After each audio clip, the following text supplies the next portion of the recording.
अब यंगस्टर का जो पॉइंट ऑफ व्यू है, उनके जो ओपिनियंस हैं वो काउंट होते हैं, लेकिन फिर बीच में वो कहाँ चला जाता है, कई बार मुझे लगता है कि ये सवाल किससे किया जाए। Data should be realistic.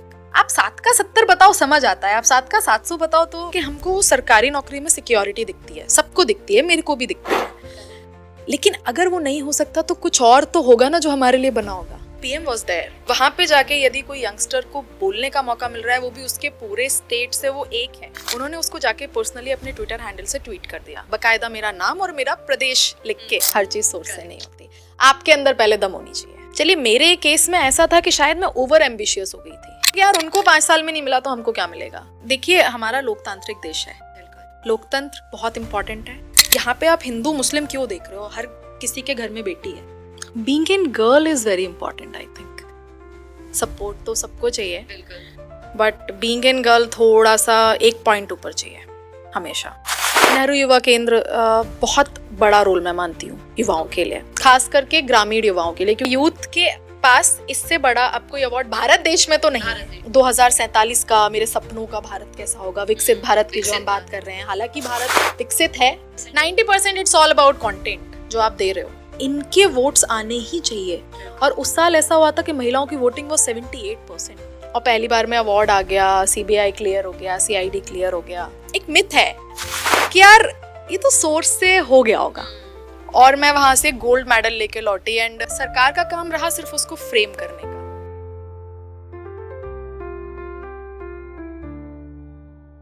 Hello everyone, welcome to the episode of Path dialogues. एक ऐसा एपिसोड जिसमें हम बात करते हैं कुछ ऐसी पर्सनालिटी से जो सोसाइटी और यूथ के लिए कुछ इम्पैक्टफुल और मीनिंगफुल कर रहे हैं। और आज के इस एपिसोड में हम एक ऐसी ही यंग वॉइस से मिलने वाले हैं, उनसे बात करने वाले हैं जो यूथ के लिए, यूथ एम्पावरमेंट के लिए बहुत कुछ कर चुकी हैं। एक परफेक्ट ब्लेंड है यूथ एम्पावरमेंट, पॉलिसी मेकिंग और इम्पैक्टफुल लीडरशिप का। So I am going to welcome miss Shaina Qureshi, जो कि नेशनल यूथ अवार्डी है, इसके साथ ही ministry of youth affairs and sports की यंग प्रोफेशनल रह चुकी है। Welcome Shaina to Path dialogues. Thank you Mitali.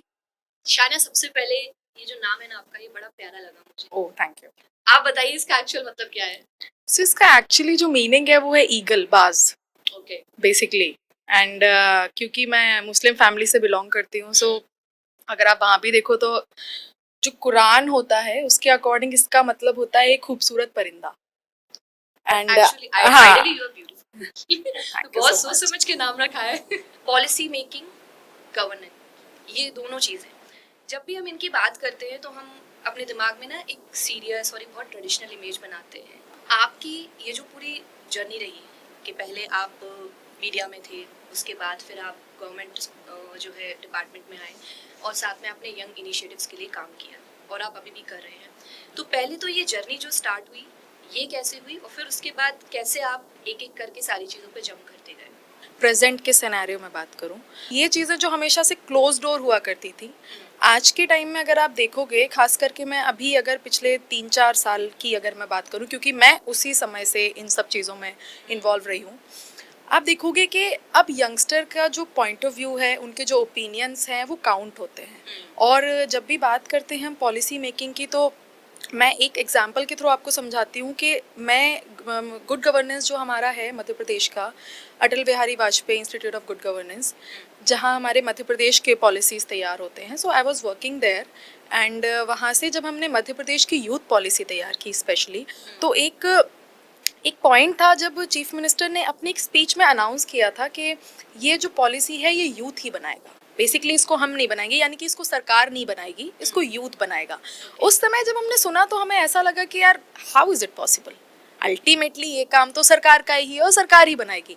लेकिन आप देखिए कि इसके पीछे इतना बड़ा एक पैरेलल सिस्टम सरकार ने तैयार किया कि आपने शायद सुना हो, एक जनसेवा मित्र का concept government of Madhya Pradesh लेके आई थी, जिसमें लगभग 9000 JSMs जो थे वो सरकार के साथ पैरेलली काम कर रहे थे। हालांकि वो इंटर्न्स थे, वो सरकार के इंटर्न्स थे, लेकिन eight the same time ground पे क्या चीज़ें इसेंशियल हैं, क्या वो डेटाबेस हो सकता है, किस तरीके से यंगस्टर सरकार के साथ जुड़ सकता है। तो ये जो छोटी छोटी चीज़ें हैं ना, जो मुझे लगता है कभी भी एक ब्यूरोक्रेट से नहीं आ सकती है, जो जिससे बेहतर तरीके से खुद यूथ ला सकता है, क्योंकि वो यूथ के लिए एक पॉलिसी तैयार हुई थी।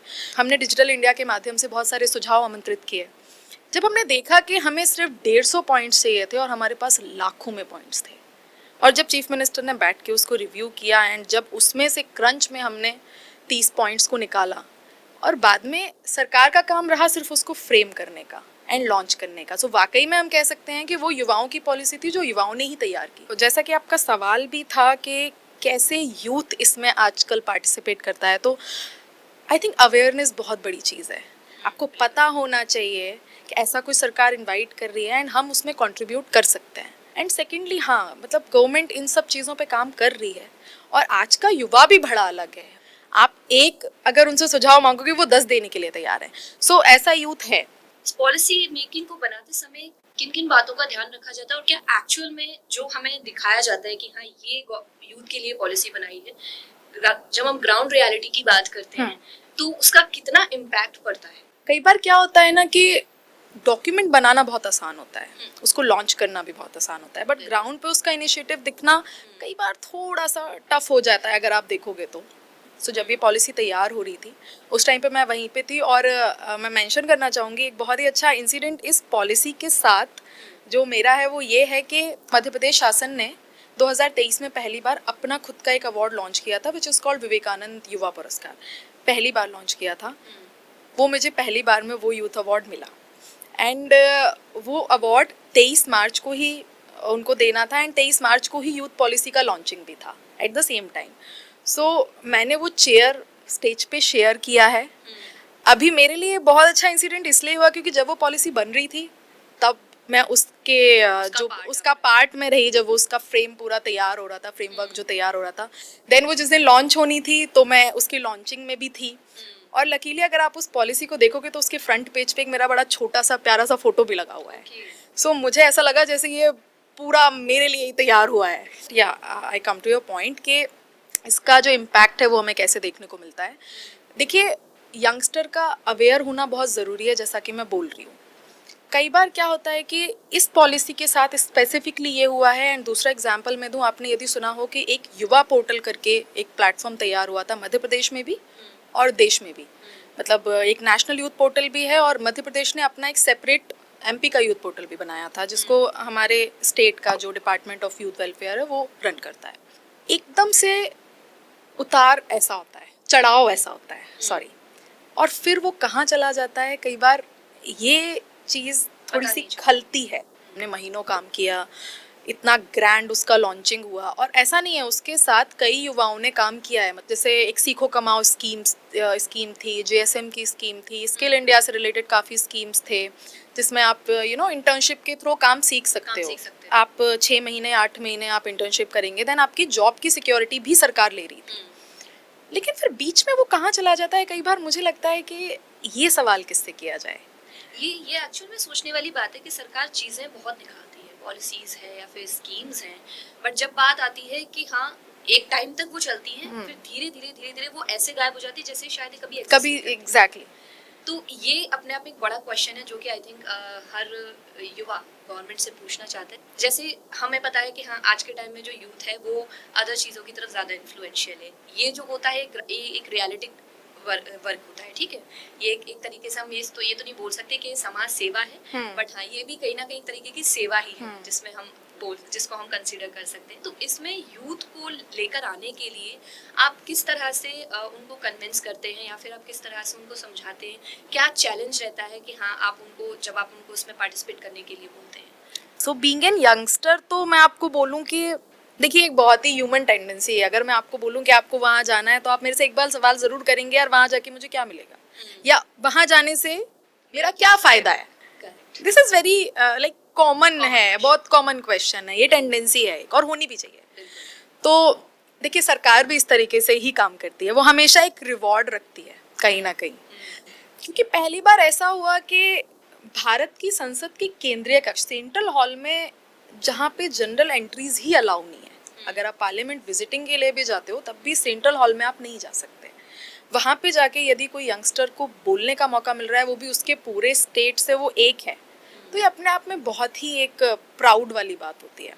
तो जब इस तरीके के रिवॉर्ड सरकार रखती है ना, तो आप देखेंगे कि समाज में एक होड़ लगती है। मेरे टाइम पे भी ऐसा हुआ कि मैं जीती नहीं थी। मैंने जब मध्य प्रदेश को रिप्रेजेंट किया था तो मैं जीत नहीं पाई थी, लेकिन पीएम वाज देयर। और पता नहीं उनको मेरी स्पीच में कौन से 2-3 लाइन अच्छे लग गए, क्योंकि वो कोविड का टाइम था, वोकल फॉर लोकल का टाइम था। शायद मैंने कुछ ऐसे सेंटेंसेस यूज़ किए थे, कुछ ऐसे आइडियाज़ यूज़ किए थे। उन्होंने उसको जाके पर्सनली अपने ट्विटर हैंडल से ट्वीट कर दिया, बाकायदा मेरा नाम और मेरा प्रदेश लिख के। तो मेरे नाम के साथ वो मेरे प्रदेश के लिए तो जीत हो गई। मैं सवाल पर आने वाली थी कि जो प्रधानमंत्री जी ने जब आपके स्पीच को लेकर ट्वीट किया था, क्या एक्सपेक्टेड था कि ऐसा कुछ होगा? नहीं, मुझे कुछ भी एक्सपेक्टेड नहीं था। इनफैक्ट मैं बहुत दुखी थी। ऑफ कोर्स मुझे ऐसा लगा यार मैं बेटर कर सकती थी, क्योंकि देखिए क्या हुआ था कि सेंट्रल हॉल था और मैं मानती हूँ कि मैं अच्छी स्पीकर हूँ, सीरियसली मैं मानती हूँ, लेकिन वहाँ जाके मेरे को भी 1 मिनट समझ नहीं आया कि अगर उस पॉइंट पे मुझे कोई बोल देता कि भाई आपका नाम क्या है, तो शायद मैं सोचती कि मेरा नाम भी क्या है। Correct. क्योंकि एक जगह का इम्पैक्ट होता है, जहाँ भारत के राष्ट्रपति खड़े होते हैं वहाँ जाके खड़े हो। तो मैं नर्वस हो गई थी, मतलब 30-35 सेकेंड्स के लिए आई वॉज ब्लैंक। और उसी पॉइंट पे क्या हुआ कि मेरा सारा कॉन्फिडेंस डाउन हो गया एंड आई वाज लाइक कि बाप रे, अभी तो आज गए और मेरा पूरा प्रदेश मुझे देख रहा है और मैं क्या करके जा रही हूँ। और ऐसे करने वाले 29 में से 14 और 15 पार्टिसिपेंट्स ने यही किया। सब नर्वस हो गए। उस जगह का इम्पैक्ट बहुत अलग है और पहली बार ऐसा कुछ हुआ था।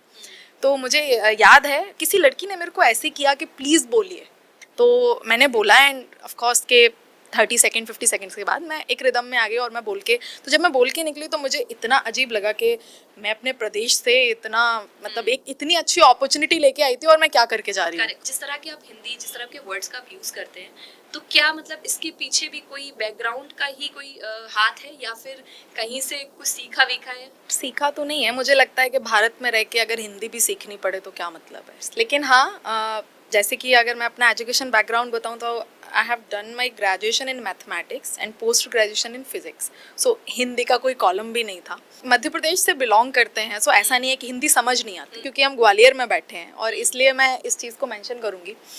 ग्वालियर में जो हमारे सेंट्रल जोन और ये सारे कॉम्पिटिशन्स जो होते हैं, सो मैं उसमें भी रही एंड उसके थ्रू मैं जब अगले स्टेज पे गई थी, सेंट्रल जोन में जब मैं गई थी, तो मैंने वहाँ पे देखा कि स्पीच के लिए तो सभी लोग इंग्लिश में अपना स्पीच दे रहे थे एंड मैंने वहाँ पे संस्कृत से अपना स्पीच शुरू किया। एंड दैट टाइम मैं खुद भी बहुत ज़्यादा अवेयर नहीं थी कि मतलब मैं बोल भी पाऊँगी इतना कि नहीं, बट मैंने बोला and that was too impactful.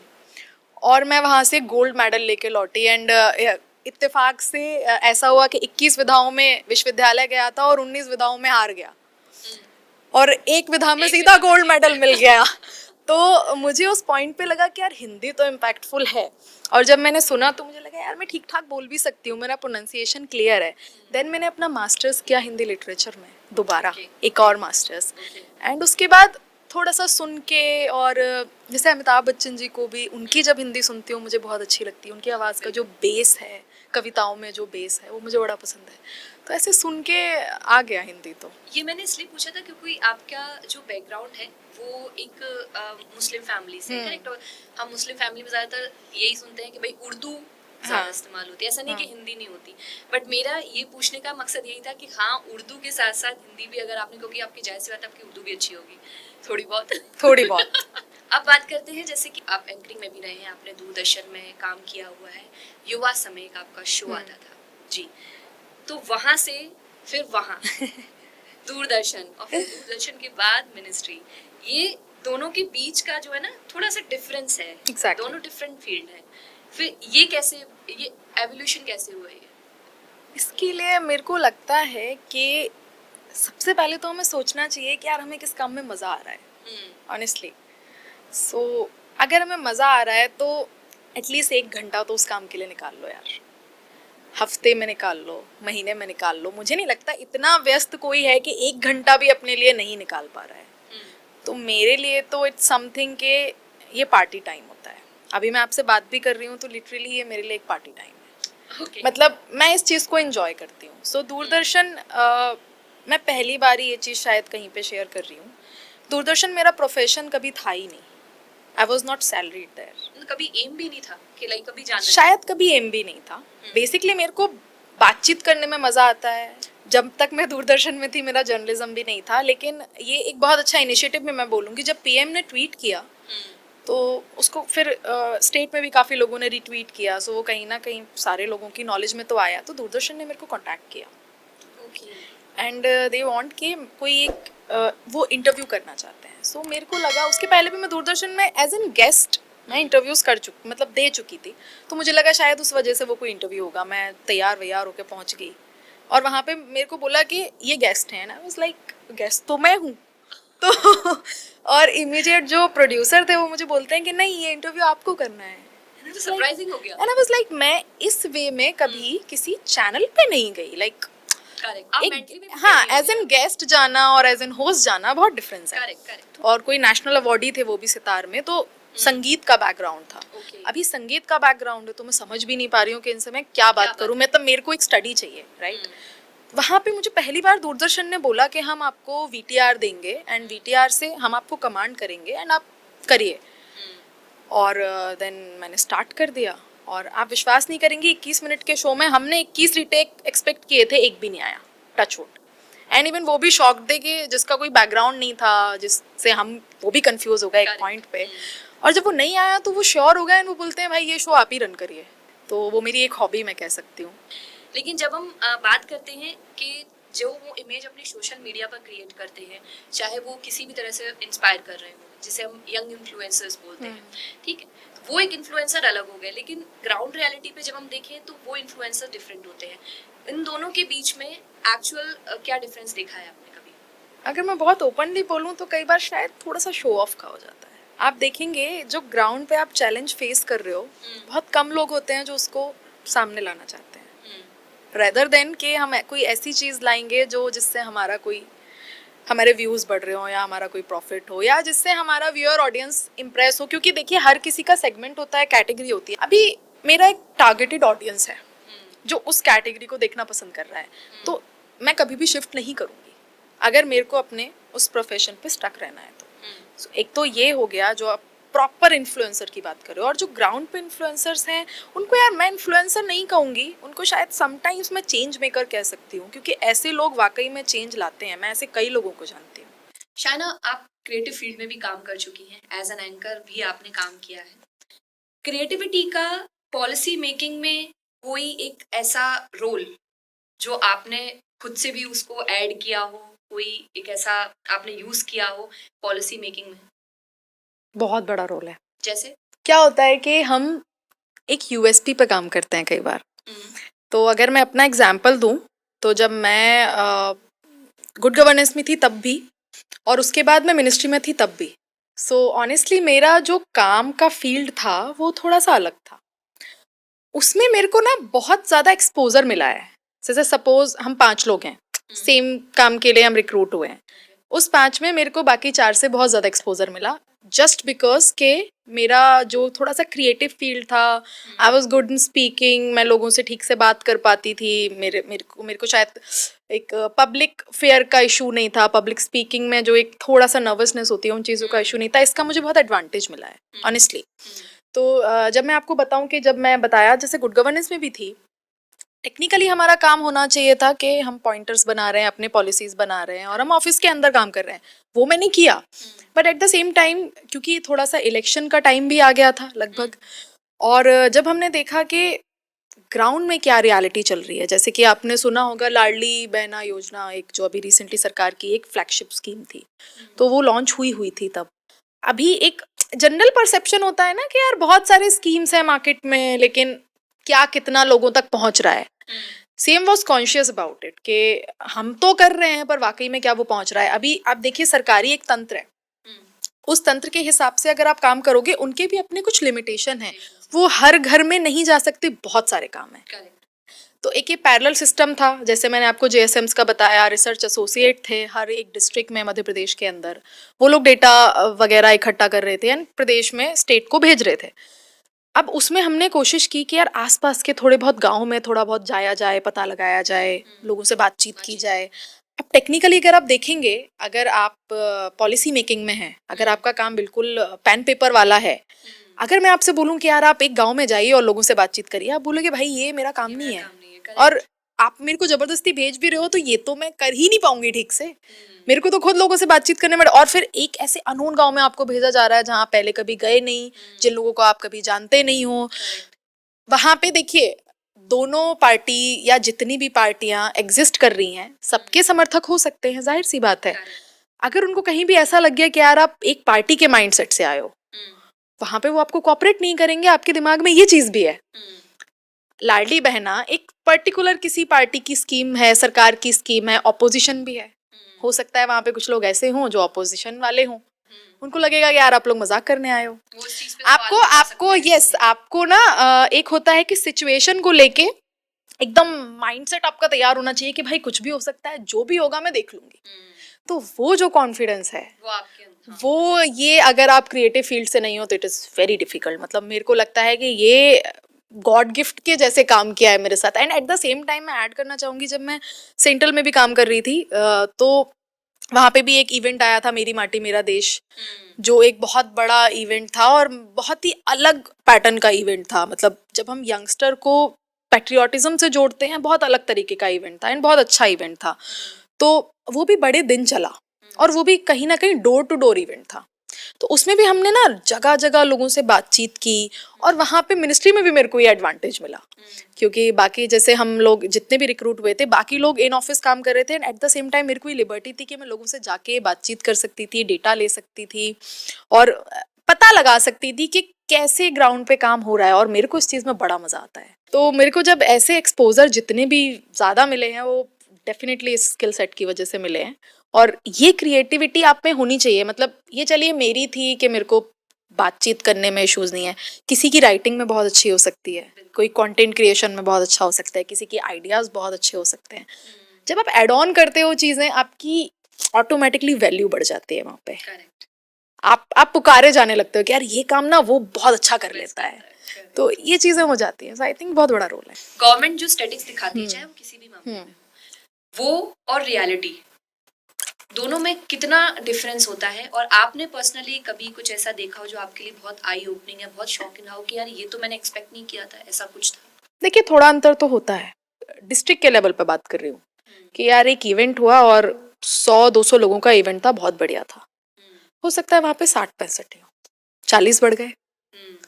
कहने सुनने में आपने बोल दिया, जनरली एक जर्नलाइज वे में मैं बात कर रही हूँ कि यार 100 लोगों का इवेंट था, 100-150 यूथ तो था वहाँ पे, मजा आ गया। अच्छा किसी ने गिने क्या? तो जब हम पूरा एक नेशन वाइड लेवल पे देखते हैं तो ये जो अब 20-30 ऊपर देख रहे हो ये जनरलाइज में बढ़ जाते हैं, क्योंकि देखिए हर डेटा को एक एक को गिनना थोड़ा सा कठिन है। कई बार लोग इनडायरेक्टली पार्टिसिपेट भी कर सकते हैं जो शायद हमारे लिए इनविजिबल होता है, हम उनको नहीं काउंट कर सकते। तो डेटा का जो नंबर होता है उसमें एक मैसिव डिफरेंस कई बार देखने को मिलता है। बाकी तो देखिए जो सरकार के इनिशिएटिव्स होते हैं वो तो काम करते हैं, अगर वो काम नहीं करते तो शायद मैं भी यहाँ नहीं बैठी होती। जैसे यूथ की बात आई है, आज के टाइम में यूथ हर फील्ड में आगे है, बहुत कुछ कर रहा है, लेकिन कहीं ना कहीं आज यूथ डायरेक्शन लेस भी है। बहुत से ऐसे युवा हैं जिनको एक्चुअल में नहीं पता कि उनको लाइफ में करना क्या है। इसके पीछे क्या लगता है आपको कि किसका दोष है? रीजन क्या है? क्या एक्चुअल में अपॉर्चुनिटीज की कमी है या फिर यूथ को अपना माइंडसेट बदलने की जरूरत है? यार दोनों बातें हैं। और इस चीज से मैं भी कभी सफर कर चुकी हूँ। अगर आप देखेंगे तो जैसे आपने भी मेंशन किया, जो व्यूअर्स भी इस पूरी जर्नी को देखेंगे उनको लगेगा कि यार कितने सारे अपॉर्चुनिटीज थे, नो डाउट थे, हमें खोजने पड़ते हैं कई बार, हमको प्लेट में रख के नहीं मिलेगा, राइट? और जैसे कि और ज्यादा अपॉर्चुनिटीज होना ज्यादा घातक है। लाइक सिलेक्टिव इतने ज्यादा हो जाते हैं कि हम चीजों को छोटा और बड़ा काउंट करने लगते हैं। मैंने ये गलती की थी। एक समय ऐसा था कि मुझे भी सोचने पे मैं मजबूर हो गई कि यार मैं करूं क्या। चलिए मेरे केस में ऐसा था कि शायद मैं ओवर एम्बिशियस हो गई थी, ये मे बी मेरी गलती थी। ओवर एम्बिशियस कभी नहीं होना चाहिए। एम्बिशियस होना is a very amazing thing, but over नहीं होना चाहिए। मैं एक पॉइंट पे शायद ओवर हो गई थी। मेरे को ऐसा लगा कि यार मैं तो ये भी कर सकती हूँ, ये भी कर सकती हूँ, ये भी कर सकती हूँ। नो डाउट मैं कर सकती थी, but at least you have to choose one. और अगर आप वो एक चूज नहीं कर पा रहे हो तो सब बेकार है। और मैं वहाँ पे चूज नहीं कर पाई। तो ये जैसा आपने पूछा कि डायरेक्शन वाली बात है या अपॉर्चुनिटीज की कमी है, देखिए अपॉर्चुनिटीज की कमी नहीं है, ये जो अभी का टाइम है ना, ये स्किल्स का टाइम है। आप सिर्फ पढ़ लिख के, सिर्फ आप अगर आप सोचो कि यार मैं कॉम्पिटिटिव एग्जाम्स में ही बैठ जाऊं, सिर्फ सरकारी नौकरी ले लूं, तो जाहिर सी बात है वो बहुत कम है, आप नहीं कर पाएंगे। एक समय के बाद आपको फेलियर मिलेगा, आप डिप्रेस्ड होंगे, परेशान होंगे, सबके साथ होता है, हमारे साथ भी होता है, हो सकता है भविष्य में आगे भी हो सकता है। तो बेटर है कि हमें ये पहचानना चाहिए कि यार हम क्या बेहतर कर सकते हैं। सो यहाँ पे यूथ को अपना माइंडसेट चेंज करने की जरूरत, जरूरी नहीं है कि हर बंदा सिविल सर्विस ही कर पाए या स्टेट पीसीएस कर पाए, लिमिटेड है, पॉपुलेशन बहुत है, और ये तो देश ही यंगस्टर का है, भर के यूथ है हमारे पास। तो अगर हम सब ना अपने अपने स्किल सेट पे काम करें, अपने अपने डायरेक्शन में काम करें, कंट्री के लिए भी बेटर आउटपुट होगा, हमारे लिए भी बेटर होगा। तो ये तो कहना गलत है कि अपॉर्चुनिटीज कम है, अपॉर्चुनिटीज ना कैटेगराइज है, हमें पहचानने की जरूरत है कि यार हम किस एरिया में फिट हो रहे हैं। अभी हमारे साथ क्या होता है कि हमको सरकारी नौकरी में सिक्योरिटी दिखती है, सबको दिखती है, मेरे को भी दिखती है, लेकिन अगर वो नहीं हो सकता तो कुछ और तो होगा ना जो हमारे लिए बना होगा। तो ऐसी कौन सी वो स्किल है जो आई थिंक मोस्टली यूथ के अंदर होनी ही चाहिए या उन्हें अडॉप्ट करनी चाहिए? Confidence, there is no doubt. आपके पास अगर कॉन्फिडेंस है तो उससे बेहतरीन कोई चीज़ ही नहीं है। मतलब कई बार आप फालतू से फालतू बात भी बोल दो, लेकिन कॉन्फिडेंटली बोलो, मज़ा आ जाता है। देखिए वही बात है, आपको कौन सी बात कहाँ कैसे कहनी है, वो आपको एक तरीका अगर आता है, आप उसको कॉन्फिडेंटली बोलते हो। और यूथ के लिए बहुत ज़रूरी इसलिए है, ऑन अ सीरियस नोट, आप जब तक अपनी बात रखना नहीं आपको आता, तब तक आप एक्सपेक्ट नहीं कर सकते कि उसका सॉल्यूशन आपको मिले। तो आपको वो कॉन्फिडेंटली रखना आनी चाहिए। So I think confidence, and another thing is consistency, जो मेरे अंदर तो नहीं है पर होनी चाहिए। और मेरे माइंड में ना आ चुका है हॉबी। अरे वाह, जब फ्री होते हुआ एडवेंचर करना, जायज सी बात है, ये तो एक एक्चुअल एडवेंचर एक अलग हो गया, लेकिन जो रियल एडवेंचर होता है, कभी उसमें इंटरेस्ट आता है कि हाँ जाना है, कभी छलांग मारनी है? मेरे को अगर एक सैटरडे भी मिलेगा और उसके अंदर मेरे पास सिर्फ 10 घंटे हैं और मैं दिल्ली में हूँ, तो मैं कोशिश करती हूँ कोई ऐसी जगह है क्या कि जो 2 घंटे जाके 4 घंटे घूम के और मैं 2 घंटे में वापस भी आ जाऊँ। तो मैं तो इस लेवल पे भी अपना दिन नहीं वेस्ट जाने दे सकती घूमने के। मतलब ट्रैवलिंग एक बहुत बड़ी चीज़ है मेरे लिए। मेरे को लगता है थोड़ा सा भी टाइम है तो ट्रैवल कर लो यार मेरे को। और मैं हमेशा सोलो ट्रैवल करती हूँ, सो मेरे को सोलो ट्रैवलिंग में बड़ा मजा आता है। Think solo travelling is the only thing, जब आपको लगता है ना कि मेरे को यार ये 10 जगह देखनी है, आप किसी के साथ देख ही नहीं सकते, या तो उसका माइंडसेट बिल्कुल आपके जैसा हो, अदरवाइज नेचुरली ना दो लोगों का सिचुएशन हमेशा सेम नहीं हो सकता। सो अभी मैं डिपेंड नहीं हो सकती कि यार किसी के पास टाइम है कि नहीं है। सो एडवेंचर में ये आपने बाकी जो राफ्टिंग वगैरह का मेंशन किया वो सारा कुछ मैं कर चुकी हूँ। तो हाँ मतलब ये होना चाहिए, जिंदा रहते हैं। सोलो ट्रैवलिंग आई थिंक बहुत इंपॉर्टेंट है। तो एनी टिप्स फॉर लड़कियों के लिए, कोई ऐसी टिप जो देख रही है जो जाना चाहती है सोलो ट्रैवल के लिए? बिकॉज यार जाना चाहिए। देखो मैं भी लड़की हूँ, मेरे को भी अपनी सेफ्टी का कंसर्न है।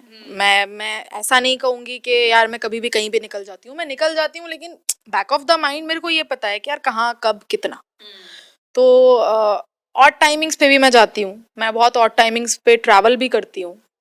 मैं ये भी नहीं कहूँगी कि हर जगह एकदम सेफ है, आपको थोड़ा सा अपने तरफ से भी चीज़ें थोड़ी सी ध्यान में रखनी होती हैं और आप थोड़ा सा अवेयर रहें। आप इतना भी गुम ना हो जाएं कि आपको ये भी नहीं पता कि आप कब कहाँ क्या कर रहे हैं। एंड ऑनेस्टली मैं किसी भी तरीके के नशे से दूर हूँ, किसी भी तरीके के।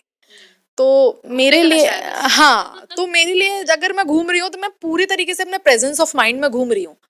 और एडवेंचर तो करना ही है, बट इतना भी नहीं करना है कि हमारी सेफ्टी अफेक्ट करे। जब मैंने आपसे स्टार्टिंग में बात की थी और आपने कॉन्फिडेंस के बारे में बात की, आपने आपका एक पूरा जो सफ़र रहा है, कहीं ना कहीं फैमिली का बहुत इंपॉर्टेंट रोल होता है। आपकी लाइफ में भी आपकी फैमिली का कहीं ना कहीं इंपॉर्टेंट रोल रहा होगा। तो उस बारे में आपका क्या सोचना है? क्या आप अपनी फैमिली के लिए भी कुछ बोलना चाहेंगे कि हाँ? Being in girl is very important. I think support तो सबको चाहिए, बिल्कुल, बट बीइंग इन गर्ल थोड़ा सा एक पॉइंट ऊपर चाहिए हमेशा। ये जरूरी है। ये जितनी भी लड़कियां देख रही होंगी वो जरूर इस चीज से अग्री करेंगी।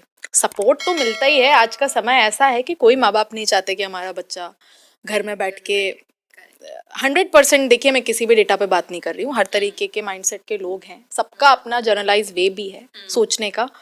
लेकिन मोस्टली अगर आप देखेंगे तो पहले के कंपैरिजन में अब टाइम बदल गया है। मतलब इवन पेरेंट्स भी चाहते हैं कि यार आप कुछ करो, अपने पैरों पे खड़े हो। लड़कियों के केस में तो ज़्यादातर ये चीज़ आपको देखने को मिलेगी। अगर मैं मेरी बात करूँ तो विदाउट मेरी मम्मी के सपोर्ट से तो इट्स वेरी इंपॉर्टेंट, मतलब it's very difficult to do that. आपकी मदर का बहुत बड़ा रोल है, मतलब आई थिंक मैं डिफाइन ही नहीं कर सकती, इतना बड़ा रोल है। मेरे से कभी ये नहीं पूछा जाता कि आप कहाँ जा रहे हो, कितने बजे पहुंचोगे और कितने बजे लौटोगे। लिबर्टी है उसका। एग्जैक्टली तो इससे बड़ी फ्रीडम तो कुछ हो ही नहीं सकती। साथ में देखिए, यंगस्टर के लिए भी है कि हम भी ऐसा कोई मौका परिवार को ना दें कि उन्हें लगे कि यार क्या कर रहे हो, थोड़ा गलत, उतना गलत ना करें। थोड़ा बहुत गलत तो सब कर लेते हैं, उतना गलत ना करें कि उनको लगे कि यार ये यहाँ पे मैंने गलत कर दिया, इसको इतनी लिबर्टी देके।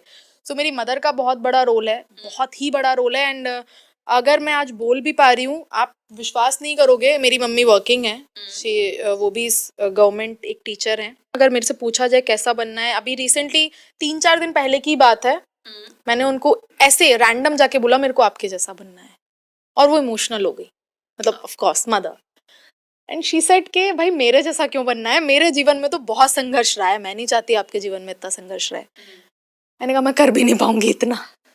एक होता है कि आप अपने परिवार से सीखते हो, आप अपने माँ बाप से सीखते हो, और बीइंग एन गर्ल मैंने अपनी माँ से सीखा है कि कैसे सारी चीज़ों को एक साथ मैनेज किया जाए।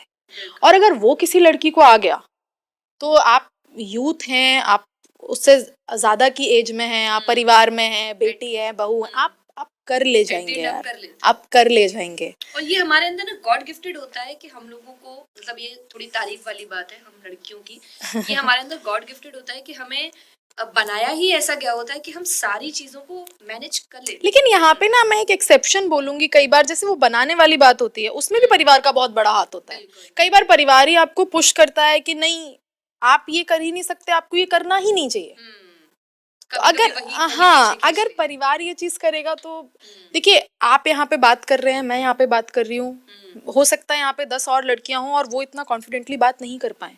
तो ऐसा नहीं है, उनके दिमाग में थॉट्स नहीं है, ऐसा नहीं है कि वो चीजें कर नहीं सकती या उनके पास स्किल्स नहीं होगा। मैंने प्रीवियसली भी, मुझे याद नहीं आ रहा है, बस किसी शो में ऐसा बोला था कि जब महिलाओं के कॉन्टेक्ट में जब हम बात करते हैं ना, तो ऐसा नहीं है कि सबके अंदर क्षमताएं नहीं है।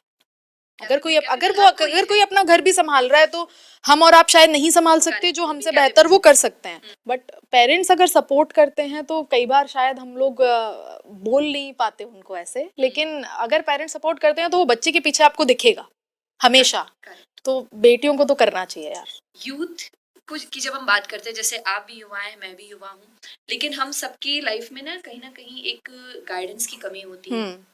लेकिन कोई एक ऐसी जर्नल, कोई एक ऐसी मेन स्ट्रीम एडवाइस जो आप यूथ को देना चाहते हो ताकि जो उनके लिए काफी इम्पैक्टफुल और काफी फ्रूटफुल हो? सबसे पहले तो किसी भी पॉइंट पे एकदम डायरेक्शनलेस होना बेकार है, और ये मैं अपने पर्सनल एक्सपीरियंस से कह रही हूँ। कई बार क्या होता है कि आपका जो ग्राफ होता है ना, वो यूं चढ़ रहा होता है, आपके स्किल सेट डेवलप हो रहे होते हैं, और उसी पॉइंट पे अगर आपने उसको छेड़ दिया तो वो गिरना शुरू हो जाता है। मतलब छेड़ दिया से मेरा मतलब है एक्सपेरिमेंट करिए, इतने ज्यादा मत करिए कि आप खुद में कई बार कंफ्यूज हो जाएं कि यार क्या किया है ये मैंने, और फिर बाद में उस चीज का गिल्ट हो गया, ये नहीं एग्जैक्टली वो गिल्ट। और सबसे मेन चीज सही टाइम पे चीजें शुरू करना। मतलब मैं इस चीज में बिलीव नहीं करती कि यार कोई उम्र नहीं होती, कोई, हर चीज का ना एक टाइम के बाद आपको प्रेशर फील होता है। आपसे आज मेरे से कोई नहीं बोलेगा कि यार आप शादी कर लो, लेकिन अगर मुझे ये पता है कि यार करनी तो मुझे पड़ेगी ना, या तो मेरे पास डू एंड डाई वाली सिचुएशन हो के करूंगी नहीं, अब मुझे ये पता है करनी तो पड़ेगी, कितना डिले करूंगी। ये हर फील्ड में अप्लाई होता है, कितना सेम चीज करियर में भी अप्लाई होती है। आप इतना लंबे टाइम तक सोचो मत कि यार करेंगे करेंगे करेंगे, आपका कंपटीशन हर दिन बढ़ रहा है। और as I told you before के यंगस्टर की कंट्री है यार, और आज का यूथ ऐसा नहीं है जो सिर्फ घर में बैठा हो। आजकल सोशल मीडिया का टाइम है, सरकारें इतनी एक्टिव हैं, हर चीज आजकल सोशल मीडिया पे आ जाती है। आप ये देखिए, हम पॉडकास्ट पे चीजें डिस्कस कर रहे हैं, पथ एक ऐसा प्लेटफॉर्म है जो बहुत सारी चीजें हमें अब ये जो पॉडकास्ट जाएगा बहुत सारी चीजें इसके थ्रू बाहर जाएंगी, यंगस्टर इसको देखेगा, तो इस तरीके के प्लेटफॉर्म्स जो हैं वो भी सोसाइटी में एक बहुत बड़ी भूमिका निभाते हैं। और आज के टाइम पे ये पिलर की तरह काम कर रहे हैं। आप देखोगे तो आज हम लोग कनेक्टेड हैं तो इस प्लेटफॉर्म की वजह से, हमें आज अगर 100 लोग देखेंगे तो इस प्लेटफॉर्म की वजह से देखेंगे। तो ultimately it's a power of social media. और जो लोग इनके पीछे काम कर रहे हैं, ऑनेस्टली उनका क्या इंटेंशन हो सकता है, वो तो आपको गाइड कर रहे हैं। एक ये फ्री मेंटोरशिप है जो आपको मिल रही है और लोग कनेक्ट हो रहे हैं। तो इन सब चीज़ों के बाद ना यूथ है और अच्छा कर रहा है, उसको मेंटोरशिप भी है, गाइडेंस। बहुत ज़्यादा लेट ना करें चीज़ें, आपको करनी है तो करनी है। शायना, हमने देखा है कि हमारे आसपास जितने भी लोग होते हैं जिन्होंने हमें शुरू से देखा होता है, चाहे हम हमारे क्लासमेट रहे हों, चाहे हमारे रिलेटिव रहे हों, जब हम आगे बढ़ते हैं लाइफ में, चाहे हम स्टेट लेवल पे अच्छा करें, चाहे हम नेशनल लेवल पे अच्छा करें, और उसके बाद जब हम अपने उसी जगह पर वापस आते हैं, कुछ बनकर आते हैं, तो कई लोगों का माइंडसेट ना हमारी पर्सनालिटी को लेकर के चेंज हो जाता है कि यार ये तो अब थोड़ा बन गए हैं और पता नहीं अब कि कैसे रहते होंगे, बात करेंगे या नहीं करेंगे। तो कभी आपके साथ ऐसा कुछ मोमेंट रहा है कि आपको कभी किसी ने ऐसा कुछ बोला हो कि हाँ तुम अब काफी चेंज हो गए हो, या फिर तुम तो बदल गए होगे? हाँ, मतलब काफ़ी लोगों से सुनने को मिला है ये तो, और आई थिंक ये सबके साथ होता होगा। लेकिन ऑनेस्टली स्पीकिंग, जो लोग आपके साथ सच में होते हैं ना, एक होता है साथ होना, एक होता है सच में साथ होना। और जो आपकी थ्रू आउट आपकी जर्नी में आपके साथ हैं, और जर्नी में साथ होने से मेरा मतलब ये नहीं है कि आपकी किसी से हर दिन बात होती है या आप हर दिन किसी के साथ कनेक्ट हो, ऐसा ज़रूरी नहीं है। मेरे लाइफ में भी कुछ ऐसे बैक पिलर्स हैं जिनसे शायद मेरी बहुत ही कम बात होती है, कभी कभार बात होती है, लेकिन जब मैं परेशान हूँ तब मेरी उनसे ज़रूर बात होती है। तो ऐसे जो लोग हैं वो कभी आपको इस तरीके से नहीं बोलेंगे कि यार आप तो बहुत चेंज हो गए हो, क्योंकि कोई चेंज नहीं होता यार। अभी जब आप वापस से उसी जगह लौटते हो और जब आप वहाँ पे उस तरीके से खुद को कैरी करते हो तो थोड़ा सा अलग तो लगता ही है। लेकिन मुझे लगता है कि इस तरीके के कमेंट्स हमेशा ऐसा व्यक्ति ही देगा जो शायद आपकी सफलता से उतना खुश नहीं है। आपने मीडिया में काम किया, अब आप गवर्नमेंट के लिए काम कर रहे हैं, आपने यूथ इनिशिएटिव्स के लिए भी आप उसमें भी आपका कंट्रीब्यूशन रहा है। अगर कोई यूथ इन दोनों में अपना करियर बनाना चाहता है, आगे बढ़ना चाहता है, तो उसके लिए क्या स्टेप्स हो सकते हैं, किस तरह वो एंटर कर सकते हैं इनटू दिस फील्ड? पहली चीज़ तो मैंने 2 एस्पेक्ट में काम किया, ये मेरे तक इन पर्सन रहे तो बेहतर है। मैं नहीं कभी भी ये सजेस्ट करूँगी कि आप 2 जगह एक्सपेरिमेंट करें, क्योंकि दोनों बहुत डिफरेंट फील्ड है। मैं ये कभी भी नहीं बोलूँगी कि यार 2, यदि आपको मीडिया में जाना है आप प्रॉपरली अपना मास्टर्स करिए, which is very important. Degree का अपना एक महत्व होता है, तो आप डिग्री के थ्रू आप अपना मास्टर्स करिए, ग्रेजुएशन करिए, एंड देन अपॉर्चुनिटीज़ ओपन है। मीडिया में तो आई से ओपन है। अभी का जो समय है ये डिजिटल युग है, और डिजिटल युग में मीडिया का जो रोल है वो सबसे बड़ा मैं मानती हूँ इस समय। ये बढ़ रही है, तो इस वाले सेगमेंट में तो अपॉर्चुनिटीज का कमी नहीं है। आप अपना जो भी आपका डिग्री है आप उसको पूरा करिए। जर्नलिज्म में भी इतनी वैरायटी आ गई है, अब इतनी मल्टीपल वैरायटी आ गई है, और अगर आप तो मास्टर्स भी करने में अगर आप इतना समय नहीं दे सकते, आप डिप्लोमा कर लो, वो भी आजकल काउंट होता है। और बहुत सारी जगह सिर्फ वही डिमांड भी किया जाता है। तो मीडिया का तो बड़ा क्लियर है। थोड़ा ट्रिकी अगर मैं बोलूँगी तो ये वाला है, क्योंकि जनरली लोगों का एक माइंडसेट है, अगर आपने यूपीएससी कर लिया, पीएससी कर लिया, तो आप सरकार के साथ काम करते हो, या एज इन सरकारी आप काम करते हो। ये भी एक पैरेलल, मतलब administration is a parallel system, तो आप साथ ही काम कर रहे हो। आपने ऐसा कुछ नहीं किया और आप सरकार के साथ काम कर रहे हो, तो ये तो सवाल मेरे को इतना ज्यादा मिलता है कि यार कैसे। तो इसका सीधा सा जवाब ये है कि आप अवेयर रहो चीजों को लेके। देखिए, एक आजकल नया वो चल रहा है, आजकल जैसे नीति आयोग का एक इनिशिएटिव मैं कहूंगी। नीति आयोग ने अभी क्या किया है कि पहले आप देखते थे कि कोई नॉर्मली आप सरकार में या सिस्टम में एंट्री नहीं ले सकते।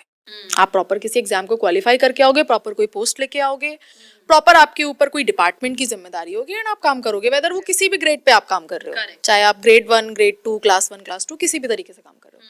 अभी सरकार ने क्या चीजें की हैं कि नीति आयोग ने एक इनिशिएटिव लॉन्च किया है कि जो आप देखोगे कंसल्टेंसी, जो जनरली हम कॉर्पोरेट में देखते थे, प्राइवेट में देखते थे, और वो अब गवर्नमेंट में बहुत कॉमन है।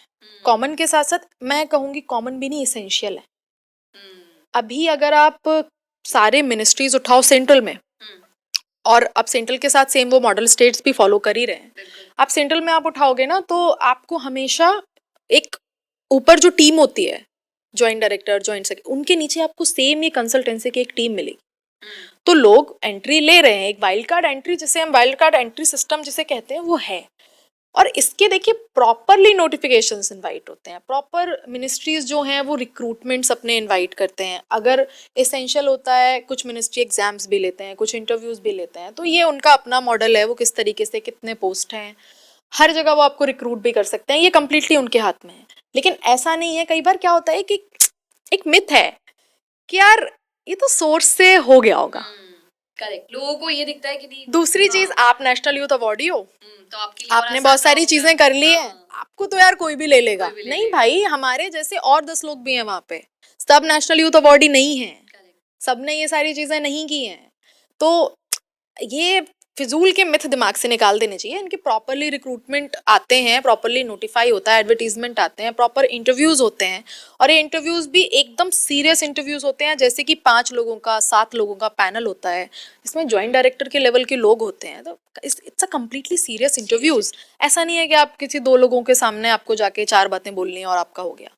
इसके लिए भी आपको तैयारी लगेगी, आप ऐसे ही नहीं जा सकते। 50 पोस्ट हैं तो हो सकता है 1500 लोग इंटरव्यूज दे रहे हो, इनके भी अपने तरीके के कॉम्पिटिशन्स हैं। तो ये मिथ हटा देना चाहिए कि यार ये सब तो सोर्स से हो जाता है।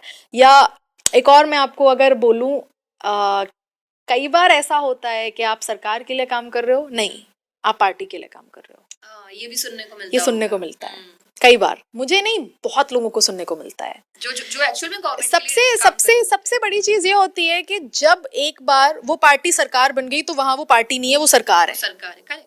तो आप सरकार के लिए काम कर रहे हो और सरकार आपके लिए काम कर रही है। सो ये तो गिव एंड टेक वाली बात है। आप ऐसा कह ही नहीं सकते कि यार आप किसी, अभी आइडियोलॉजी तो सबकी होती है ना यार, इन पर्सन। तो आप, ये आपके ऊपर है, आप उस आइडियोलॉजी पे स्टक रहते हो कि शिफ्ट करते हो, और ये भी आपका पर्सनल चॉइस है। आपको कोई सरकारें नहीं बोलेंगी कि भाई हमारे नारे लगाओ, कभी नहीं बोलती। तो ये आपके ऊपर है। तो ये सब दिमाग से हटा देना चाहिए कि ये सोर्स है, इनके प्रॉपर नोटिफिकेशंस होते हैं। आप थोड़ा अवेयर रहें, मिनिस्ट्रीज के जो वेबसाइट हैं आप उनको चेक करें, आपको हमेशा मिलेगी। आज मैं 1.5 साल 2 साल पहले भी अगर गई थी तो वो एडवर्टीजमेंट भी आज पड़ा होगा।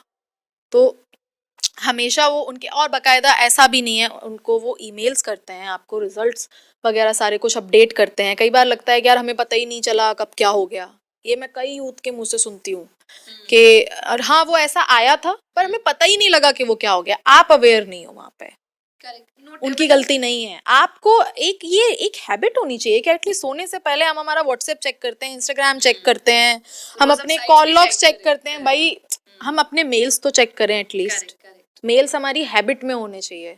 सोने से पहले हम अपने मेल्स चेक करें। जैसे मेरा ऐसा है कि मेरा क्लियर है कि यार मेरे को इन 5 मिनिस्ट्रीज में काम करने में इंटरेस्ट है, बाकी मिनिस्ट्री में कुछ भी आ रहा है मेरे को नहीं लेना देना, बट इन 5 को मैं चेक करूंगी ही। इन 5 में अगर कुछ आ रहा है मेरे को जाना है। तो ये तो हमें हमारी हैबिट बनानी पड़ेगी। यहाँ तो मैं सरकारों का दोष नहीं कह सकती। ये कई बार ऐसा होता है, हम बहुत सारे मिनिस्टर्स के साथ बैठते हैं अलग अलग मीटिंग्स में, और हमारे दिमाग में होता है ना कि यार मंत्री क्यों सुनेगा, या मंत्री क्यों सुनेंगे इन सब चीज़ों के, या हायर लेवल पे जो लोग हैं अथॉरिटीज वो क्यों सुनेंगे। नहीं, एक ये कॉम्बिनेशन है यंगस्टर का इस समय।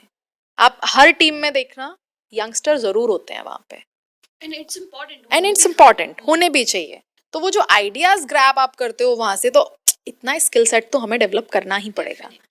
तो ये चीज़ है, आप इस डायरेक्शन में बहुत इजीली जा सकते हो। अगर आपको कोई एक पॉलिसी या कोई भी एक लॉ चेंज करने का मौका मिले तो वो क्या होगा और क्यों? सो चेंज करना तो मैं नहीं कहूँगी, मैं बोलूँगी कि एक कॉम्बिनेशन है। जैसे मैंने लास्ट क्वेश्चन में भी बोला कि यंग माइंड एक ओल्ड माइंड, ये बहुत अच्छा कॉम्बिनेशन होता है। एक यहाँ बता रहा है और एक आपको एकदम भविष्य के बारे में बता रहा है जो अपना चीज़ें एक्सपीरियंस कर चुका है। सो ये कॉम्बिनेशन होना चाहिए। और लकीली अब ये गवर्नमेंट में है एडवाइजरी जिसे हम कहते हैं। तो young professional as in junior advisor काम करते हैं, या फिर जूनियर कंसल्टेंट की भी एक पोस्ट होती है, and at the same time senior advisor होते हैं, जो हो सकता है रिटायर्ड ब्यूरोक्रेट्स हों या अदर कोई ऐसे व्यक्ति हों जिनके एक्सपीरियंस बहुत अच्छे हैं। एग्जैक्टली। तो आजकल हर चीज़ें एडवाइजरी के थ्रू होती हैं, तो एक बहुत अच्छे पॉलिसीज और कॉम्बिनेशन निकलते हैं। गवर्नेंस को लेकर कोई एक मिथ जो आप लोगों के लिए क्लियर करना चाहते हैं? जैसा अभी मैंने पहले किया कि हर चीज़ सोर्स से होती है, हर चीज़ सोर्स से नहीं होती। आपके अंदर पहले दम होनी चाहिए, उसके बाद वेरी इंपॉर्टेंट। सोर्स की तो मैं नहीं कहूँगी, लेकिन हाँ अगर आपके अंदर वो चीज नहीं है और आप सोचो कि यार बिल्कुल आपको प्लेटिंग करके मिल जाए तो इट्स इम्पोर्टेंट, मतलब इट्स इम्पॉसिबल। कोई डैम मोमेंट जो बहुत लगा हो कि हाँ यार ये finally it's happening? National youth award, मतलब हमेशा से ऐसे था क्योंकि यार ये तो चाहिए, तो जब वो मिला तो किसी बेस्ट से मोमेंट। कभी किसी से इंस्पायर रहे हो इस मामले में कि या फिर नहीं, ये कभी ये पता नहीं क्यों पैरेलल ये होता गया एंड हाँ मेरे मेंटोर्स बहुत रहे हैं, टचवुड। मेरे लिए शायद सबसे अच्छी चीज़ ये रही कि मेंटोर्स, तो इसके लिए मैं बोलूँगी कई बार ना हम लोग बड़े लोगों से कटना शुरू कर देते हैं, तब जो हमसे उम्र में बड़े हैं, हमें लगता है यार इनकी बातें और हमारी बातों में तो बहुत अंतर है, ये हम मैच नहीं करेगा, क्या ही काम आएंगे। ऐसे लोगों से आप कनेक्ट रहे। मेरी लाइफ में मेंटर्स का बहुत इंपॉर्टेंट रोल रहा। तो कोई एक ऐसी लाइन, क्योंकि मैंने सुना है कि आप बहुत अच्छा लिखते हैं, जो कि आप बहुत अच्छे वक्ता हैं, आप बहुत अच्छा बोलते हैं, यूथ रिप्रेजेंटर हैं, तो मेरी उम्मीद है आपसे कि हाँ अगर आपने कुछ लिखा हो, स्पेशली अगर युवा के ऊपर कुछ लिखा हो, तो आप वो हम सुनना चाहेंगे आपसे। कई बार मैं ऐसे वर्ड्स यूज करती हूँ कि जैसे मैंने अपने इंस्टाग्राम में मेंशन कर रखा है मन मर्जिया। जो करो मन का करो, जो करो मन का करो। कई बार मैं ऐसे यूज करती हूँ कि निर्मोही, बहुत ज्यादा अटैचमेंट में अगर आप पड़ गए तो आप बर्बाद हो जाओगे। तो ऐसे ऐसे करके दो चार वर्ड्स ही हैं। और एक जो सबसे इम्पोर्टेंट कि अलग हूँ गलत नहीं, आई थिंक वेरी इंपॉर्टेंट। बहुत छोटा सा सेंटेंस है per day to day life में बहुत मैटर करता है, मीनिंगफुल है और डीप भी है। शायद गवर्नमेंट की जो पॉलिसीज होती हैं स्पेशली यूथ के लिए, वो ग्राउंड रियलिटी तक कैसे आती हैं, क्या इसके पीछे का प्रोसीजर होता है, वो बताइए। तो यदि मैं दिल्ली की बात करूं, जो बंदा यहाँ दिल्ली में बैठा हुआ है, अभी पूरे देश में आप उसको कैसे करोगे, इसके लिए हमेशा कुछ ना कुछ जिले के स्तर पे, राज्यों के स्तर पे आपके सेंटर्स होते हैं, केंद्र होते हैं। तो यदि मैं अपने मंत्रालय की बात करूं या युवाओं के लिए बात करूं, तो जैसे नेहरू युवा केंद्र बहुत बड़ा रोल मैं मानती हूँ युवाओं के लिए, खास करके ग्रामीण युवाओं के लिए, क्योंकि जब अवेयरनेस की प्रॉब्लम आती है ना तो वो रूरल एरिया में ज़्यादा आती है, ग्रामीण युवाओं को ज़्यादा आती है। भाई अर्बन तो कहीं ना कहीं से उसको पता लग जाता है। तो इनकी अगर मैं बात करूँ तो नेहरू युवा केंद्र संगठन जो है हमारी मिनिस्ट्री का, 728 कह रहा, मैं एग्जैक्ट नंबर मैं नहीं रिकॉग्नाइज कर पा रही हूँ, पर हर एक जिले में नेहरू युवा केंद्र होता है। जितने भी जिले हमारे देश में हैं, हर एक जिले में नेहरू युवा केंद्र का एक ऑफिस होता है, केंद्र होता है। हर जिले में एक जिला युवा अधिकारी होता है जो भारत सरकार के ऑफिशियल्स होते हैं। एंड इसके साथ साथ उनका पूरा एक स्टाफ होता है, एक पूरी बॉडी होती है। ये नेहरू युवा केंद्र संगठन हो गया, बाकी राष्ट्रीय सेवा योजना हो गया जो यूनिवर्सिटीज के साथ मिलके काम करता है, एनसीसी हो गया। तो इस तरीके के केंद्र हैं। और अभी नया जो प्रधानमंत्री जी ने इंट्रोड्यूस किया था my Bharat portal, which is very interesting, क्योंकि कई बार क्या होता है हम डिजिटली एक्टिव हैं, कई बार हम फिजिकली एक्टिव हैं। दिस इज द प्लेटफॉर्म जो फिजिटल काम करता है, फिजिकल भी है डिजिटल भी है। मतलब you have to enrol yourself digitally and then आप इवेंट्स में फिजिकली पार्टिसिपेट कर सकते हो। और बहुत सारी जैसे क्विज हो गया, बहुत सारी चीज़ें इसमें डिजिटली भी होती हैं। सो आपका जो एक डेटाबेस है वो कहीं ना कहीं डिजिटली आपके पास ऑन रिकॉर्ड होता है। तो इससे प्रॉफिट क्या होता है? इससे प्रॉफिट देखिए, सीधी सी बात यही है कि मैं बार बार कह रही हूँ, यदि मैं यहाँ बैठी हूँ तो ये मैं अपना प्रॉफिट मानती हूँ। आपकी जर्नी जो शुरू होती है वो किसी प्लेटफॉर्म के बिना नहीं हो सकती है। मान लीजिए, एक मैं जनरली एग्जांपल देती हूँ, नेशनल यूथ पार्लियामेंट एक प्रोग्राम था, मेरे को कहाँ से पता चला? मेरे को जानकारी कहीं से भी लगी हो, लेकिन कोई संस्था उसको करवा रही होगी, कोई संस्था होगी जिसने उसकी पूरी जिम्मेदारी ली होगी। जो मेरे को दतिया से दिल्ली तक भेजने का जो पूरा प्रोसेस होगा वो कोई ना कोई संस्था कर रही होगी, और वो मंत्रालय का होता है क्योंकि भारत सरकार वाली चीज है। तो नेहरू युवा केंद्र संगठन एक बहुत बड़ा माध्यम है इसका, जो युवाओं को वाकई में जोड़ता है सरकार से।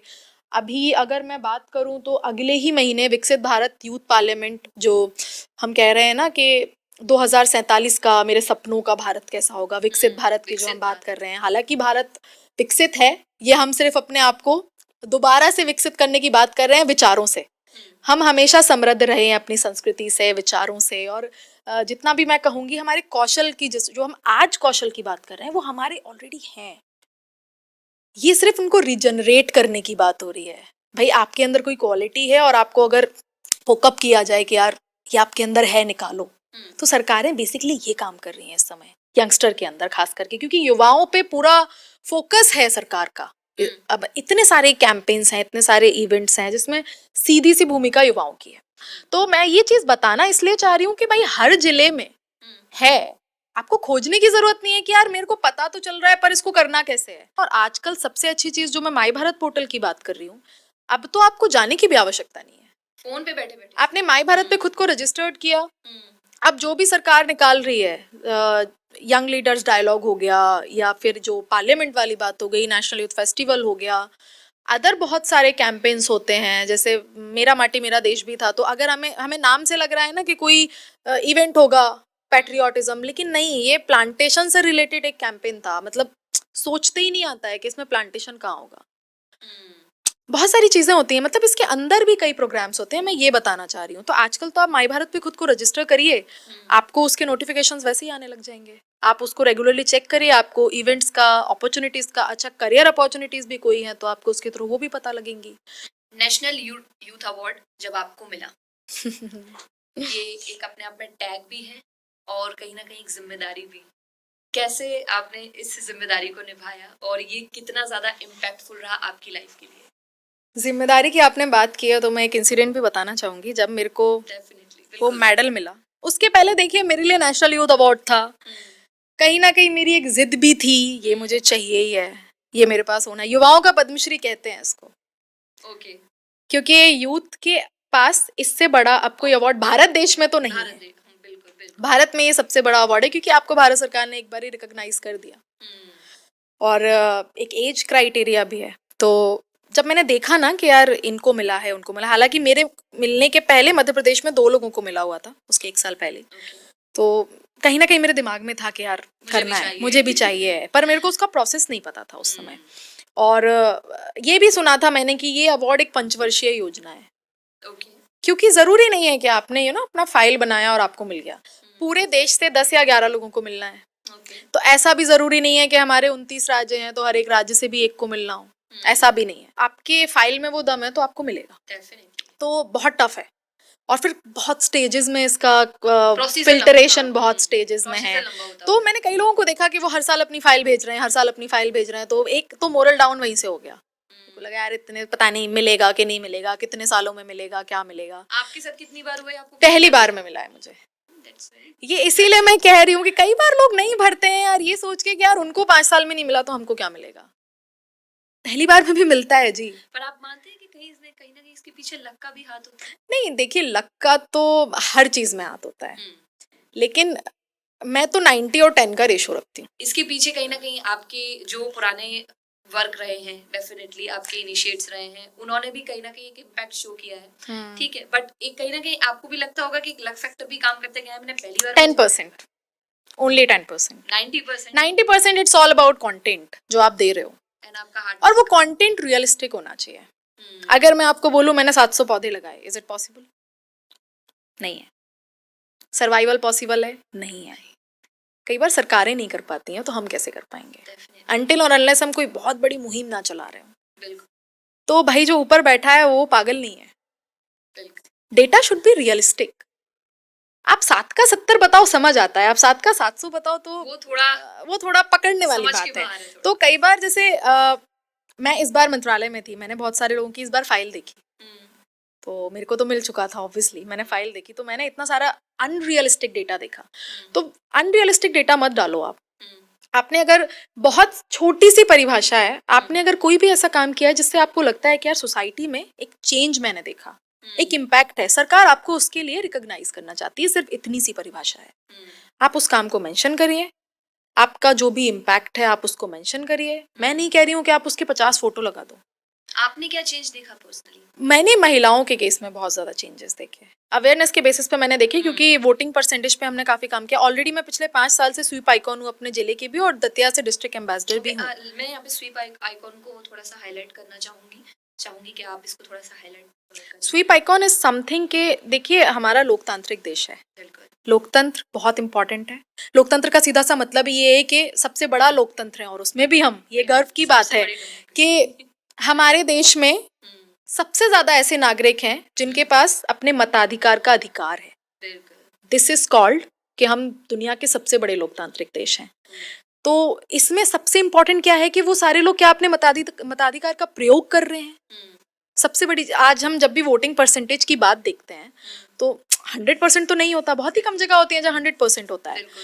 तो बेसिकली इसके अवेयरनेस के लिए कई तरीके के ऐसे इनिशिएटिव सरकार लेती है, स्वीप एक्टिविटीज़ कराती है, स्वीप आइकॉन्स बनाती है, ताकि सपोज मैं स्वीप आइकॉन हूँ, मैं 10 जगह जाके 10 इवेंट करके बोलूँगी कि भाई वोटिंग कितना इम्पोर्टेंट है, वोट कीजिए। मैं अपील करूँगी उस सरकार की तरफ से। जब सरकार ने मेरे को स्वीप आइकॉन में, तो मेरे को 5 साल लगातार मैं स्वीप आइकॉन रही और 5 साल लगातार मैं अपने दतिया जिले की ब्रांड एम्बेसडर भी रही। तो जब मैंने ये देखा कि लगातार एक वोटिंग परसेंटेज जो है वो महिलाओं का ही गिर रहा है और महिलाओं पे फोकस किया, तो हमने कोशिश की कि यार इनके वोट्स आने ही चाहिए। और उस साल ऐसा हुआ था कि महिलाओं की वोटिंग वो 78%। एक छोटा सा जिला है दतिया, कितना रहती थी अगर आपको पता हो तो? 56 to 60। एंड उससे भी मजेदार फैक्ट ये है कि पूरे प्रदेश में सेकंड हाईएस्ट जो वोटिंग परसेंटेज था वो दतिया का था, महिलाओं के मामले में। और वो तो देखिए ओवरऑल भी बढ़ेगा ना, अगर पार्टिसिपेशन बढ़ेगा तो ओवरऑल भी बढ़ेगा। तो बढ़ा और फिर ऐसा बढ़ा कि हाईलाइट भी हुआ। तो एक तो वो चीज़ थी, दूसरा ट्रिपल तलाक का टाइम था। वो ट्रिपल तलाक जब सरकार ने हटाया था, तो एक मिथ होता है, देखिए मैं मुस्लिम बैकग्राउंड से हूँ, और एक मिथ होता है कि यार ट्रिपल तलाक अगर हटाया है तो कुछ गलत ही हो रहा होगा हमारे साथ। बहुत बड़ा मिथ है। अगर आपने ये हटाया है तो मुस्लिम्स के कहीं अगेंस्ट में ही जा रहा होगा। मैं सिर्फ इतना रिक्वेस्ट करूंगी कि यदि ऐसे कोई इनिशिएटिव होते हैं तो ज़रूरी है हम उनके बारे में जानें, उनको एक बार पढ़ें। हो सकता है हमारे फायदे का, वो ज़रूरी नहीं है ना कि वो गलत ही होगा। एटलीस्ट उसको एक बार देखना पढ़ना तो हमारी जिम्मेदारी होगी, बीइंग एन सिटीजन। बिल्कुल। तो उस टाइम पे एक सीधा सा मैंने ऐसा ड्रैस्टिक चेंज देखा। देखिए जो भी लड़कियां थोड़ा बहुत अपने आप को चाहती है ना कि यार मैं थोड़ा एक अप टू द मार्क रहूं, वो कभी नहीं चाहेंगी कि कोई मुझे 3 शब्द बोले और रिश्ता खत्म कर दे। तो अगर आप भविष्य के हिसाब से देखोगे ना तो वो चीज इम्पोर्टेंट थी आना। बिल्कुल। यहाँ पे आप हिंदू मुस्लिम क्यों देख रहे हो, हर किसी के घर में बेटी है। आप अगर उस तरीके से देखोगे तो आपको कभी गलत नहीं लगेगा। अगर आप इसको पार्टी पॉइंट ऑफ व्यू से देखोगे तो फिर तो एक आइडियोलॉजी खेलती है, ह्यूमन माइंडसेट। तो जब मैंने ये चीज देखी ना मुझे सही लगी, और मुझे ऐसा लगा कि अगर मुझे सही लगी है तो हो सकता है बाकी मुस्लिम्स को भी सही लग सकती है अगर मैं उनको बताऊंगी तो। फिर ऐसे कई परिवारों से हमने बातचीत की और एक ये लंबा प्रोसेस था, और अपने आप ऐसा हुआ कि यार 30-32 फैमिलीज टूटने से बच गई। तो ओवरऑल जो निकल कर आया, जो उसका लोगों को समझ आया, हाँ, वो पॉजिटिव निकल के आया। तो वहां पे मैंने रियलाइज किया कि बताने वालों की कमी है, अवेयरनेस की कमी है। और इस जर्नी में मेरे फादर भी मेरे साथ थे, और हम उनसे जनरली हम बातचीत करते थे कि हम किसी को प्रेशराइज नहीं कर सकते, ये उनका इंडिविजुअल डिसीजन है। हम उनसे बातचीत करते थे, और ऐसे करके जब हमने बाद में देखा ना 30 से 32 फैमिली हमारे पास ऐसे थी कि यार ये परिवार तो बच गए। तो हमें बड़ा अच्छा लगा। तो जब ऐसा हुआ कि नेशनल यूथ अवार्ड में हमेशा एक सेगमेंट देना होता है कि आपने इस सेगमेंट में काम किया, आप सब कुछ नहीं भर सकते, क्योंकि इम्पैक्ट तो किसी एक चीज में दिखेगा ना। तो फिर मुझे लगा कि यार महिलाओं के केस में शायद मैं ये चीज दे सकती हूँ। एक ये कैटेगरी होती है, तो आपने पर्टिकुलर फिर मैंने उस कैटेगरी में वहाँ पे हाईलाइट किया। और ये जो भी चीजें थी मैंने प्रॉपर, क्योंकि ये एक जर्नी थी, इसका डेटाबेस भी मेरे पास था, डॉक्यूमेंटेशन भी मेरे पास था, तो मैंने प्रॉपर एक फाइल तैयार की। एंड मतलब इसकी भी एक स्टोरी है, शायद हमारे पास समय की एक लिमिटेशन है, मैं बहुत शॉर्ट में बताना चाहूँगी। मैं तो इसकी फाइल भी रेडी नहीं कर रही थी, मैं इसमें नॉमिनेट ही नहीं करना चाह रही थी। जैसे मैं प्रीवियसली बोलूँ ना कि मुझे लगता था 5 वर्षीय योजना है, मिलना ही नहीं है। तो अवार्ड के नॉमिनेशंस आए। वन ऑफ माई फ्रेंड जिसने मुझे बोला कि तेरे को नहीं करना है तू मत कर, मेरे को photos they, data they, I will do that. उन्होंने मेरा फाइल रेडी किया और मैं साथ में बैठी रही। और जब जैसे 2-3 पेज तैयार हो गए तो मेरे को इंटरेस्ट आना शुरू हुआ है ना, लाइक कि अच्छा चलो ये भी पुट कर दो, ये भी पुट कर दो। एंड जो डेडलाइन थी दैट वाज के 12 बजे डेडलाइन होनी है, और 11:55-57 पे मेरी फाइल अपलोड हुई है। और पहली बार में अवार्ड आ गया, CBI क्लियर हो गया, CID क्लियर हो गया। तो मेनली अगर मैं एंड ऑफ द स्टोरी बोलूँ तो वो ये है कि आप किसी भी चीज़ का ना वो एक ऐसे सेंटेंस सुन के, मिथ सुन के छोड़ो मत, यार मिलेगा ही नहीं। पहले समझो उस चीज और एटलीस्ट ट्राई तो करो। नहीं मिलेगा 100% लोगों को तो वैसे भी नहीं मिलता, पर वो ट्राई करना चाहिए। नेशनल यूथ अवार्ड एक बहुत बड़ा लैंडमार्क है जो एक सेटिस्फैक्शन देता है। जब वो मेडल मेरे गले में आया तो मुझे वो जिम्मेदारी फील हुई। अच्छा, जैसे नेशनल यूथ अवार्ड की बात हुई, प्रधानमंत्री जी ने आपके ट्वीट को, आपको लेकर के, आपके जो स्पीच था उसको लेके ट्वीट किया था, ये सारा मामला पूरा मीडिया में आया। उसके बाद से क्या आपने चेंजेस फील किए इन योर पर्सनल और इन योर प्रोफेशनल लाइफ? वो मेरे लिए एक टर्निंग पॉइंट था। मेरे को तो पता ही नहीं था जब ये ट्वीट हुआ, मैं तो वापस आ गई थी एंड 4-5 घंटे बाद देखा ना तो मल्टीपल मिस्ड कॉल्स और ये सारा कुछ पड़ा हुआ था एंड देन मेरे को वो मैसेजेस के थ्रू पता चला कि ऐसा कुछ हुआ है। आप देखो कि एक प्रधानमंत्री होते हुए आपके शब्द कितने गौर से कोई सुन रहा है, तो ये वाकई में मतलब सोचने वाली बात है। उसके बाद काफ़ी चेंजेस तो हुए हैं और प्रोफेशनल लाइफ में भी एक रिस्पेक्ट मिलना शुरू हुई। एक एक होता है ना एक लैंडमार्क, उस चीज को लोग कहीं ना आपको कहीं थोड़ा ना उस लेवल पे देखने लगे कि या फ्यूचर की अगर हम बात करें तो शायना अपने आप को फ्यूचर में कहाँ देखना चाहती है? बहुत ही सिंपल जवाब है, जहाँ मैं अभी हूँ मैं इसी तरीके से अपने आप को, इससे मैं डाउन नहीं जाना चाहती। बिल्कुल। और सबसे मेन चीज कि मैं जैसे आज जी रही हूँ ये कंटिन्यू रहे, दैट्स इट। कोई भी काम करूँ ये कंटिन्यू रहे और जो भी मेरे काम को थॉट्स feel कर हैं पा रही उस हूँ। काम को फील कर पा रही हूँ, मैं जी रही हूँ और बाकी लोगों के लिए कुछ बेहतर कर पा रही हूँ, क्योंकि मेरे बैकग्राउंड में अब वो जुड़ चुका है कि अब मैं जब तक जिंदा रहूंगी मुझे लोगों के लिए बेहतर करना है। डेफिनेटली शायना की बातों को सुन के मुझे तो यही लगा है कि शायना की जो एनर्जी है, जो यंगफुल एनर्जी है, वो काफी यूथ को इंस्पायर करने वाली है एंड डेफिनेटली इस पॉडकास्ट से यूथ को बहुत कुछ जानने और बहुत कुछ समझने और सीखने को मिलेगा। Thank you so much Shaina and आप इसी तरह शाइन करती रहें and thank you so much आपका हमारे पथ डायलॉग के इस एपिसोड में आने के लिए और हमें अपना वक्त देने के लिए। Thank you. Thank you.